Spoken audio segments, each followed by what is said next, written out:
பண்ணியாச்சுங்க. அந்த ஆப்ஜெக்ட் பெயிண்ட்டை ரெண்டாவது பெயிண்டை மெஷர் பண்ணியாச்சு. மெஷர் பண்ணது வந்து நம்ம வந்து எவ்வளோ யாரும் செக் பண்ண போகிறோம். சரிங்களா? கால்குலேட் உள்ளே போய்ட்டு ரிசல்ட் தெரியும். ரிசல்ட் உள்ளே போய்ட்டு கொடுத்தோம்னா மினிமம் ஒரு நம்ம மினிமம் மிஞ்சி போனால் நம்ம வந்து 5 எம்எம்குள்ளே வச்சுக்கலாம். வச்சுக்கிட்டு மறுபடியும் எஸ்கேப் அழுத்திக்கிட்டு ஓகே கொடுத்துட்டா நம்ம ரீசெக்ஷன் செட்டிங் ஓவர். பாடி வெளில வந்துட்டு அந்த எலிவேஷன் உள்ள போய்ட்டு லெவல் செக் பண்ணிக்கணும். 100 mm அது மினிஸ்டிக் கூட 100 mm கொடுத்துக்கிட்டு லெவல் இது வந்து M4 ஒரு ஐடி M4 எடுத்துகிட்டு கொடுத்துட்டா ஓகே கொடுத்து வெளில வந்துடணும். வெளில வந்து கோடில் போய்ட்டு நம்ம கொடுத்த ரைட்டான ஒரு கிராச் செக் பண்ணிக்கணும்.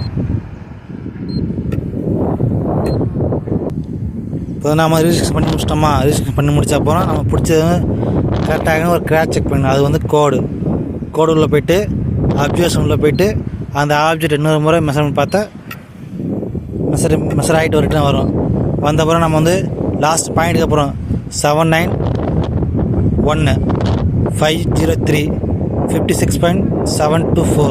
நமக்கு டவுட்டுனா அப்படியே வெளில வந்துட்டு அப்படியே ஃபுல்லாக வந்துட்டு இந்த டோப்போ அது உள்ளே போய்ட்டு வியூவில் போயிட்டு என்ட்ரி கொடுத்தோம்னா காட்டணும் லாஸ்ட் பாயிண்ட் நமக்கு M4. இங்கே பாருங்கள் 791.503 56.723. அப்போ நம்ம ஓகே கரெக்டாக கொடுத்து வந்துடும். இப்படி வெளில வந்துடும். அவ்வளோதான். ரிஜிஸ்ட்ரேஷன் ப்ளஸ் லெவல் செட்டிங் முடிஞ்சிருச்சு. சரிங்களா?